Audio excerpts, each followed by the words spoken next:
ফের রাজনীতিতে সক্রিয় হয়ে ওঠার চেষ্টা করছে আওয়ামী লীগ। 2024 সালের সেই বহুল আলোচিত গণঅভ্যুত্থানের পর যখন বাংলাদেশ আওয়ামী লীগ ক্ষমতার আসন থেকে নামল, তখন অনেকে ভেবেছিলেন এবার বুঝি আওয়ামী লীগের গল্প শেষ। কিন্তু বাংলাদেশের রাজনীতির গল্প কি আর এত সহজে শেষ হয়? এখানে শেষ মানেই আর একটা শুরুর ভূমিকা মাত্র। কার্যক্রমে নিষেধাজ্ঞা এই শব্দটা শুনতে যতটা কঠোর, বাস্তবে ততটাই চটকদার। কাগজে কলমে নিষিদ্ধ থাকলেও বাস্তবের মাটিতে রাজনীতি তার নিজস্ব পথ খুঁজে নেয়। গত কয়েকদিনে ঢাকার অলিগলি থেকে শুরু করে জেলা উপজেলার নির্জন প্রান্তর পর্যন্ত ছড়িয়ে পড়েছে সেই পুরনো সুর, মিছিল, স্লোগান আর মাঝে মধ্যে একটু নাটকীয়তা। যেন নিষিদ্ধতা এখানে এক ধরনের রোমাঞ্চ, আর রোমাঞ্চ মানেই বাঙালির কাছে আকর্ষণ। এই আকর্ষণেরই এক অভিনব রূপ দেখা গেল লক্ষ্মীপুরের কমলনগরে। রাতের অন্ধকার, যে অন্ধকারে সাধারণত কবিরা প্রেম খোঁজেন, সেখানে রাজনীতিকরা খুঁজে পেলেন শপথ। মোবাইলের ক্ষীণ আলোয় দাঁড়িয়ে একদল মানুষ শপথ নিচ্ছেন দেশে ফিরিয়ে আনবেন তার প্রাণপ্রিয় নেত্রীকে, অর্থাৎ সেই বহুল আলোচিত নাম ব্যক্তি শেখ হাসিনা। দৃশ্যটা যেন আধুনিকতার মোড়কে পুরনো যুগের গোপন সভা, কেবল মশালের বদলে এসেছে মোবাইলের টর্চ। ভিডিওটি সামাজিক মাধ্যমে ছড়িয়ে পড়তেই শুরু হলো আলোচনা, সমালোচনা আর বাঙালির চিরন্তন প্রিয় কাজ ব্যাখ্যা বিশ্লেষণ। কেউ বললেন এই তো শুরু, কেউ আবার ঠোঁট উল্টে বললেন এতে কিচ্ছু হবে না। কিন্তু আসল প্রশ্নটা রয়ে গেল মাঝখানে ঝুলে। নিষিদ্ধ রাজনীতি কি সত্যি থেমে যায়, নাকি কেবল ছদ্মবেশ বদলায়? তৃণমূলের নেতাকর্মীদের এই শপথের ভাষায় ছিল আবেগ, ছিল প্রত্যাবর্তনের আকাঙ্ক্ষা, আর ছিল সংগ্রামের প্রতিশ্রুতি। দেশের সেবায় নিয়োজিত হব, এই বাক্যটি বাঙালি রাজনীতিতে এতবার উচ্চারিত হয়েছে যে এখন এটি এক ধরনের চিরন্তন কবিতার মতো শোনায়। তবে এই কবিতার সুর কখনো মধুর, কখনো কর্কশ, তা নির্ধারণ করে দেয় কে গাইছে আর কে শুনছে তার উপর। শপথ শেষে জয় বাংলা, জয় বঙ্গবন্ধু এই স্লোগানগুলো উচ্চারিত হলো এমন স্বাভাবিকতায় যেন নিষেধাজ্ঞা বলে কিছুই নেই। বরং এর সঙ্গে যুক্ত হলো তেল, গ্যাস ও বিদ্যুতের দাবিও। রাজনীতির চিরচেনা কৌশল, যেখানে আবেগ আর বাস্তবতার মিশেল ঘটিয়ে জনমানসে প্রভাব ফেলা যায়। এদিকে প্রশাসনও বসে নেই। কমলনগর থানার ওসি জানালেন ভিডিওটি তাদের নজরে এসেছে, যাচাই বাছাই চলছে। আইন তার নিজের গতিতে চলবে। এই কথাটি আমরা এতবার শুনেছি যে এখন এটি এক ধরনের প্রবাদে পরিণত হয়েছে। তবে আইন কখন দ্রুত হাঁটে আর কখন ধীর গতিতে চলে সেটি বোঝার জন্য বিশেষজ্ঞ হবার দরকার নেই, একটু অভিজ্ঞ হলেই চলে। অন্যদিকে কক্সবাজারের আইনজীবীদের একটি দল বিষয়টিকে অন্য দৃষ্টিতে দেখছেন। তারা চিঠি লিখেছেন জাতিসংঘের মানবাধিকার হাই কমিশনারের কাছে, দাবি তুলেছেন যে আওয়ামী লীগের রাজনীতির উপর এই নিষেধাজ্ঞা প্রত্যাহার করতে হবে। তাদের যুক্তি, সংবিধানের 38 অনুচ্ছেদ লঙ্ঘিত হয়েছে, গণতান্ত্রিক অধিকার ক্ষুণ্ণ হয়েছে। আইনজীবীরা সাধারণত শব্দ নিয়ে খেলেন না, তারা শব্দকে অস্ত্র হিসেবে ব্যবহার করেন। আর সেই অস্ত্র এবার ছুঁড়ে দেওয়া হয়েছে আন্তর্জাতিক মঞ্চে। তাদের বক্তব্যে এক ধরনের আইনি দৃঢ়তা আছে, আবার আছে রাজনৈতিক বাস্তবতার সঙ্গে এক ধরনের সংঘাত। তারা বলছেন কোনো দলকে আত্মপক্ষ সমর্থনের সুযোগ না দিয়ে নিষিদ্ধ করা সংবিধানের পরিপন্থী। কিন্তু প্রশ্ন হলো, সংবিধান আর রাজনীতির এই দ্বন্দ্বে শেষ পর্যন্ত জয়ী হয় কে? ইতিহাস বলছে উত্তরটা সবসময় একরকম হয় না। 2025 সালের মে মাসে যখন অন্তর্বর্তী সরকার, যার নেতৃত্বে ছিলেন মোহাম্মদ ইউনূস, সন্ত্রাস বিরোধী আইনের সংশোধন এনে এই নিষেধাজ্ঞা জারি করল, তখন অনেকেই ভেবেছিলেন এটি হয়তো সাময়িক। কিন্তু রাজনীতিতে সাময়িক শব্দটি অনেক সময় স্থায়ীর চেয়েও দীর্ঘস্থায়ী হয়ে ওঠে। এরপর এলো নির্বাচন, ত্রয়োদশ জাতীয় সংসদ, যেখানে বাংলাদেশ জাতীয়তাবাদী দল জয়ী হলো। অনেকে আশা করেছিলেন ক্ষমতার পালাবদলের সঙ্গে সঙ্গে হয়তো কিছুটা নরম হবে পরিস্থিতি। কিন্তু বাস্তবতা হলো নিষেধাজ্ঞা রয়ে গেল, বরং আইনি কাঠামোতে আরো শক্ত হলো। তবুও মাঠের রাজনীতি থেমে থাকেনি। ঢাকা সহ বিভিন্ন জায়গায় মিছিল, মানববন্ধন, এমনকি দলীয় কার্যালয়ে পতাকা উত্তোলন, সবকিছুই যেন এক ধরনের বার্তা দিচ্ছে, আমরা আছি, আমরা থাকব। আফম বাহাউদ্দিন নাসিম স্পষ্ট করেই বলেছেন, সরকারের সিদ্ধান্ত যাই হোক, তাদের কার্যক্রম চলবে। এই বক্তব্যে এক ধরনের রাজনৈতিক দৃঢ়তা আছে, আবার আছে বাস্তবতার সঙ্গে এক ধরনের সংঘর্ষ। কারণ রাজনৈতিক বিশ্লেষকরা বলছেন ফিরে আসার চেষ্টা স্বাভাবিক, কিন্তু সেই চেষ্টা সফল হবে কিনা তা পুরোপুরি নির্ভর করছে সরকারের উপরে। আর সরকার, বিশেষ করে যখন বিরোধী পক্ষ, নাগরিক সমাজ এবং গণমাধ্যমের চাপের মধ্যে থাকে, তখন সিদ্ধান্ত নেওয়া এত সহজ হয় না। জাহাঙ্গীরনগর বিশ্ববিদ্যালয়ের অধ্যাপক কে এম মহিউদ্দিনের কথায়, একটি পুরনো রাজনৈতিক দল হিসেবে ফিরে আসার চেষ্টা করাটা অস্বাভাবিক নয়, বরং সেটিই স্বাভাবিক। কিন্তু স্বাভাবিকতার মধ্যেও থাকে অনিশ্চয়তা, যেন নদীর স্রোত আছে কিন্তু গন্তব্য অজানা। সব মিলিয়ে লক্ষ্মীপুরের সেই রাতের শপথ কেবল একটি ঘটনা নয়, এটি এক ধরনের প্রতীক। নিষিদ্ধতার ভেতরেও রাজনীতির স্পন্দন, অন্ধকারের মধ্যেও আলো খোঁজার চেষ্টা, আর সবচেয়ে বড় কথা, ফিরে আসার এক অনির্বাণ আকাঙ্ক্ষা।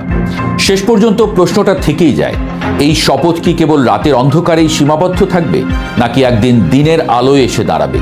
বাঙালির রাজনীতি সেই উত্তরের অপেক্ষায় আছে, আর আমরা কেবল দর্শক, মাঝে মাঝে সমালোচক, আর কখনো কখনো এই নাটকেরই অংশ। আওয়ামী লীগের রাজনৈতিক অবস্থা যখন একেবারে তথৈবচ, তাদের নেতারা বিদেশে পালিয়ে রয়েছেন, শীর্ষ নেত্রী সেই 5 আগস্টেই ভারতে চলে গেছেন, এরকম অবস্থায় শুধুমাত্র তৃণমূলের আওয়ামী লীগ ছাড়া যারা নেতৃত্বের পর্যায়ে, তারা হয় দেশের বাইরে অথবা জেলখানায় রয়েছে। যখন আওয়ামী লীগের রাজনীতি ফেরা নিয়ে নানা রকমের আলোচনা চলছে, সরকার ফিরতে দেবে কিনা সেই আলোচনা চলছে, তাদের আন্তর্জাতিক লবিং চলছে। গতকালকেই আমরা দেখেছি 173 জন আইনজীবী জাতিসংঘে আবেদন করেছেন তাদের নিষেধাজ্ঞা তুলে নেওয়ার জন্য। এরকম বহু কর্মকাণ্ড দেখা যাচ্ছে, আন্তর্জাতিক বিভিন্ন সংস্থার এই ব্যাপারে তাদের বক্তব্য দেখা যাচ্ছে। এরকম একটা পর্যায়ে একটা নতুন ধরনের খবর আমরা দেখলাম গণমাধ্যমে, এবং ঘটনাটা ঘটেছে বাংলাদেশের লক্ষ্মীপুরে। অন্যরকম একটা শপথ নেয়ার ঘটনা ঘটেছে। আওয়ামী লীগ, যুবলীগের নেতাকর্মীরা তারা শপথ নিয়েছে। সেই শপথের মাধ্যমে তারা নতুন একটা বার্তা দিতে চেয়েছে। হঠাৎ করে এই শপথ যে প্রক্রিয়া, এটা হয়তো আওয়ামী লীগের নেতাকর্মীদের, অন্যান্য সারা দেশের নেতাকর্মীদের উদ্বুদ্ধ করতেও পারে। এই ব্যাপারটা উদ্বুদ্ধ করবে, নাকি শপথ যারা নিলেন তারা পুলিশি ঝামেলার মধ্যে পড়ে যাবেন? কি উদ্দেশ্যে তারা শপথ নিলেন, শপথের তাদের ম্যানিফেস্টো কি ছিল, কি বক্তব্য ছিল, এভাবে তাদের ফিরে আসাটা কতটা সম্ভব হবে কিংবা সহজতর হবে, চলুন একটু জেনে দেখি, বুঝে দেখি লক্ষ্মীপুরে গিয়ে প্রকৃত বিষয়টা কি ঘটল। দর্শক, বলছিলাম আওয়ামী লীগকে ফেরাতে, শেখ হাসিনাকে ফেরাতে অন্যরকম একটা শপথ নিচ্ছেন আওয়ামী লীগের নেতাকর্মীরা। মানে মূল ব্যাপারটা, তাদের লক্ষ্য হচ্ছে শেখ হাসিনাকে ফেরাতে হবে। শেখ হাসিনা এখনো তাদের কাছে একমাত্র নেতা যাকে তারা নেতা হিসেবে ভাবতে চান। অন্য কারো নেতৃত্বে আওয়ামী লীগ সংগঠিত হলেও তারা সেখানে একমত পোষণ করেন না, এরকম মনোভাবই তাদেরকে দেখাতে আমরা দেখছি বিগত 20-21 মাস ধরে।